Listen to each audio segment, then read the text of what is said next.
Live from the world's capital markets, here are the financial headlines, brought to you by Kwakol. Hello and welcome to Friday's Daily Financial Report. Amazon customers across major cities in the US may soon start seeing a new type of vehicle delivering their packages. Amazon began sending out its fleet of Rivian-built electric delivery vans across several cities, including Baltimore, Phoenix, Chicago, Dallas, and more. The boss of the London Stock Exchange said the bourse was willing to fight to win the listing of British chipmaker ARM today, after reports of its Chinese owner SoftBank has downed tools on a London listing.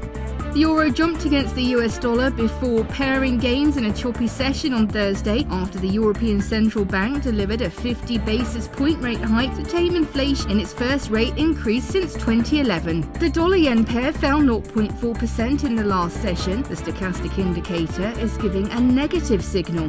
The Bitcoin dollar pair plummeted 1.1% in the last session. The ultimate oscillator is giving a positive signal. The Aussie gained 0.3% against the dollar in the last session. The ultimate oscillator is giving a positive signal.